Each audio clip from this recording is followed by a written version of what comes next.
because of what I had done in my past. No, I wasn't a bad person. I didn't do a lot of horrible things. But I began to believe that because of what I had done, God was taking the one thing I desired most from me.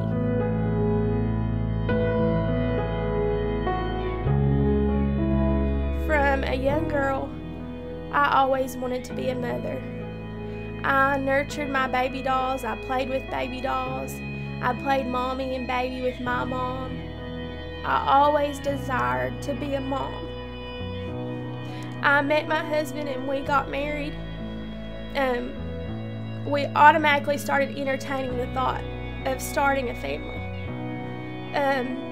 We waited, we had to get financially in order and all those things. And we decided to have a baby. For a solid year, we tried. Nothing ever happened. For 12 solid months, I went without having anything to tell me I was a woman, other than just trying to have a baby. I went to the doctor. They just didn't know why I wasn't being hormonal. I wasn't having all these things. All I knew is something wasn't right. For a year, I questioned God. Why am I not pregnant yet? Why is all these young girls having babies? Why is all these 2 months married in having accidental childs, which is all amazing. I was so super happy for them. But why, God, the one thing I desired most was I not getting. I became so selfish and so questioned when I would talk to God, Lord, why?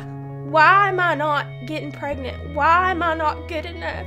Why has everything in my life always went exactly how I didn't want it to go? I felt even less of a person because I was questioning the Almighty who created me in His image and His likeness, who loved me for me, but yet still I didn't see it. So I finally went to the doctor. I basically told him, we gotta have a baby. This is what I'm called to do. This is what I was made for. This is what Katie was meant to do. I'm supposed to be a mom. Fix this. So for months, we tested, we tried things, we done blood work, we done ultrasounds, we done everything we could possibly do to figure out what the issue was. A few months into that, my blood work came back and I was diagnosed with polycystic ovarian syndrome. It all made sense now. The weight gain when I was young, the always feeling different, the depression, the things that I didn't even understand at a young girl, it all made sense. Polycystic does a lot of things to your body that's not normal. Things that a woman should do, I wasn't doing. So I thought, Lord, am I going to get this baby? The doctors are telling me it's not likely. So I just began to pray and ask the Lord, and to be flat out honest with you, I didn't believe. I didn't believe at all. I would read scripture and I still didn't believe. So we tried for 18 solid months to have a baby.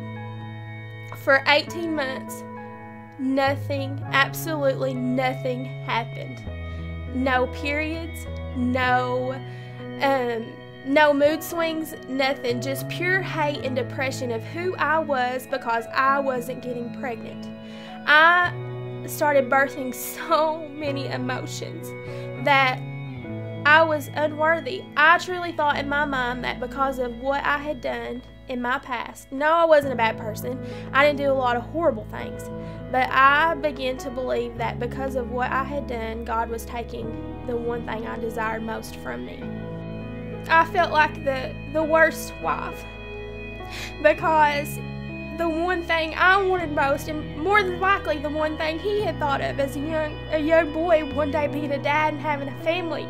He always told me he wanted a family by 25, and it was, the days were getting counted. And I thought I was just being one big flat out disappointment. A lot of times in my life I had been a disappointment to myself. I had been a failure. I had been a misfit. I had been the black sheep. I had done things that I regretted, things that I wasn't proud of. And it's like the devil started reminding me of all of those things. Katie, you did this. You're so unworthy to be a mom. God's not going to bless you. You did too much. You went too far. And He's taken this from you. I don't know why you're even praying to Him. He doesn't hear you. He's blocked you out. He's not merciful. He's not just. He's not kind. All of those things that I knew God was, the devil was taking that from me. I was so frustrated with my husband because he didn't understand this desire I had. He got mad at me. I mean, he was great through the process, but he was just so tired of it. The doctor's appointments, the negative pregnancy tests, the 400 pregnancy tests I wasted money on, they all come back negative. He didn't understand what I understood. What I understood, that Katie, you're not good. You're not getting a baby. You're too bad. You've been too bad. You're worthless. All the things that the enemy had prepped me for since a young girl, I believed.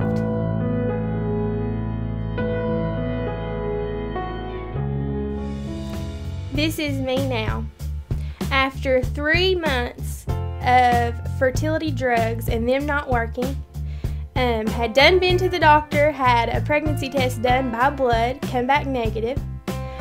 I started feeling a little sick to my stomach. I started having back pain. So my husband suggested I take a pregnancy test, and I did, and it was positive. God blessed me with my child. He is now going to be 2 in May.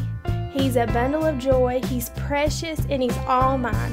God blessed me with that child, and I believe with all my heart He'll bless you. Don't give in to doubt. Don't give in to self-worth. Don't be discouraged by what the enemy has placed in your mind. God will give you your child. God will bless your finances. God will move in that sickness you've had for years. Trust in Him. He's faithful. He has done so much for me and my little family, and I am believing with everything in me there'll be another one to come. I'm rejoicing in hope. I'm being patient in tribulation, and I'm continually steadfast in prayer. I believe that with all my heart. If you'll rejoice in the hope that God has given us in His Word, He'll bless us. He wants us to have everything our hearts desire, whether it be that little baby that you want to hold and nurture and love, or whether it be that college degree and you're going to be a doctor. Whatever God placed in you as a child, you can have. Trust in Him. He's amazing. God is faithful. God is just. And He loves us so much. In those times with struggling with the thoughts that I may never have a child, I would just grow so close to God and bury myself in the Word, because that's all I had. Although the enemy placed those lies, I still had the truth within me, and I tried my best to cling to it. And I would read Psalms 116 over and over again, and the story of Samuel and Hannah. I would read that in the Bible. There's hope. Rest in His truth, and He'll bless you.